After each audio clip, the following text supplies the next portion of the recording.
बच्चों, आपका आपके अपने YouTube चैनल पर बहुत बहुत स्वागत है। आज हम आपके लिए 11वीं क्लास का चैप्टर लेकर आए हैं, खनिज एवं शैल। बच्चों, खनिज एवं शैल जो इस बुक का चैप्टर है, ये लास्ट चैप्टर है। इसकी मैंने 2 वीडियो बनाई हैं। इसके बाद दूसरी बुक से आपके चैप्टर में शुरू करा दूंगा जो आपके फर्स्ट टर्म में आएंगे। और मैं पूरी कोशिश करूंगा कि आपका फर्स्ट टर्म शुरू होने से पहले पहले सारे चैप्टरों का रिवीजन करा दूं। चलिए शुरू कर लेते हैं। बच्चों, आज मैंने आपसे सबसे पहले क्वेश्चन पूछा है, प्राथमिक सेल किसे कहते हैं। आपको कमेंट्स बॉक्स में इसका जवाब देना है कि प्राथमिक सेल किसे कहते हैं। इसके बारे में जितना भी कुछ आप जानते हैं उसे डिटेल से लिखकर मुझे ज़रूर बताया करें। चलिए शुरू कर लेते हैं। निम्न में से कौन ग्रेफाइट के 2 प्रमुख घटक हैं। ग्रेफाइट जो है उसके 2 प्रमुख घटक हैं, लौह व निकिल, सिलिका एवं एल्यूमिनियम, सी लोहा एवं चांदी, डी लोह ऑक्साइड एवं पोटेशियम। सही आंसर है बच्चों बी, सिलिका एवं एल्यूमिनियम। ये ग्रेफाइट के 2 प्रमुख घटक हैं। क्वेश्चन नंबर 2, निम्न में से कौन सा कायांतरित शैलों के प्रमुख लक्षण है। ए परिवर्तनीयता, बी क्रिस्टलीय, सी शांत, डी प्लवन। बच्चों, इसका सही आंसर ए परिवर्तनीयता। बच्चों, कायांतरित शैलों की जो मुख्य विशेषता है या प्रमुख लक्षण है उनका कायांतरित होना, यानी कि अपने रूप को बदलना। अगला क्वेश्चन है बच्चों, निम्न में से कौन सा एकमात्र तत्व वाला खनिज नहीं है जिसमें केवल एकमात्र तत्व हो। कौन सा नहीं? स्वर्ण, माइका, चांदी, ग्रेफाइट। बच्चों, इसका सही आंसर है बी, माइका। तो ये क्या कह रहा है सवाल, एकमात्र तत्व वाला खनिज कौन सा नहीं है, वो बच्चों कौन सा है? माइका। अगला क्वेश्चन है बच्चों, निम्न में से कौन सा कठोरतम खनिज है। कठोरतम का मतलब है सबसे कठोर खनिज कौन सा है। ए टोपाज, बी क्वार्ट्ज, सी हीरा, डी फेल्डस्पर। बच्चों, सही आंसर है इसका सी हीरा।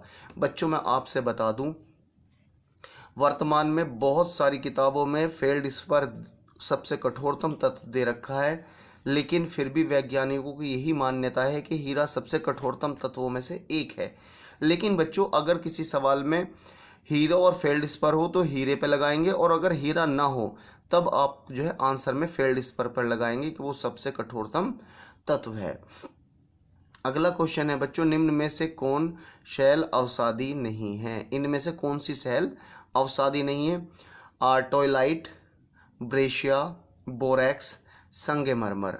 सही आंसर है बच्चों डी, संगमरमर। बच्चों, संगमरमर जो है अवसादी सेल नहीं है, बल्कि टोलाइट भी अवसादी सेल है, ब्रेशिया भी और बोरैक्स भी। अगला क्वेश्चन है बच्चों, निम्न में से कौन सा एक तत्व खनिज है। ए स्वर्ण, बी माइका, सी चांदी, डी ग्रेफाइट। बच्चों, इसका सही आंसर है डी, ग्रेफाइट। ग्रेफाइट एक जो खनिज है। अगला क्वेश्चन है, एक कठोर पिघला पदार्थ है। कठोर पिघला पदार्थ है, पिघलने के बाद जो बना कठोर वो कौन सा? मैग्मा, लावा, चीका मिट्टी, खनिज। बच्चों, इसका सही आंसर है ए, मैग्मा। बच्चों, ज्वालामुखी के उद्गार के समय मैग्मा जमीन पर आकर ये जमीन के अंदर ही ठंडा हो जाता है और ये बहुत ही कठोर पदार्थ होता है। अगला क्वेश्चन है, ग्रेनाइट चट्टान का एक उदाहरण है। यानी कि जो ग्रेनाइट चट्टान है ये किस प्रकार का एक उदाहरण है।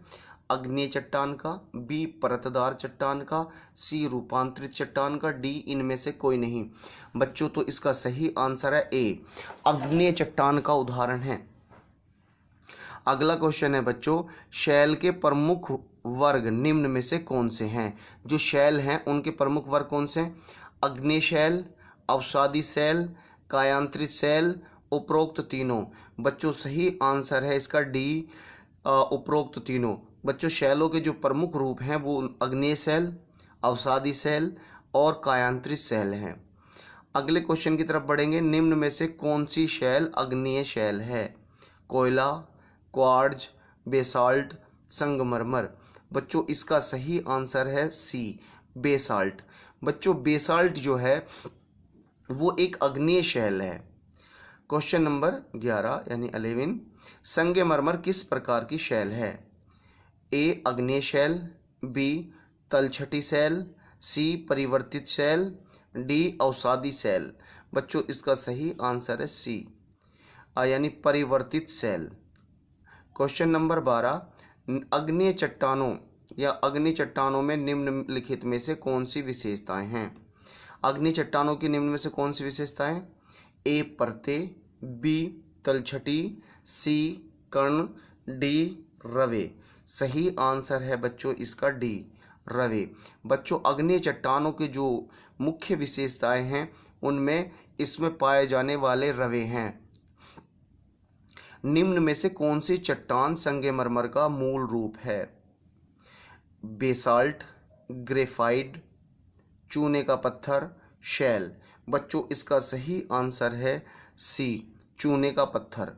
बच्चों ये जो चूने का पत्थर है ये मूल रूप से संगमरमर रूपांतरित होकर या कायांतरित होकर संगमरमर में बदल जाती है। और जो चट्टान का संगमरमर का मूल रूप है वो क्या? चूने का पत्थर। अगला क्वेश्चन बच्चों, भूपर्पटी का निर्माण करने वाले पदार्थों को कहते हैं। जिसमें हमारी ये भूपर्पटी निर्मित की है उसे हम क्या कहते हैं? चट्टानें, खनिज, धातुएं, लावा। बच्चों इसका सही आंसर है ए यानी चट्टानें। अगला क्वेश्चन है क्वेश्चन नंबर 15, भूपर्पटी के नीचे पाए जाने वाले अत्यंत गर्म तथा पिघले हुए पदार्थ को कहते हैं।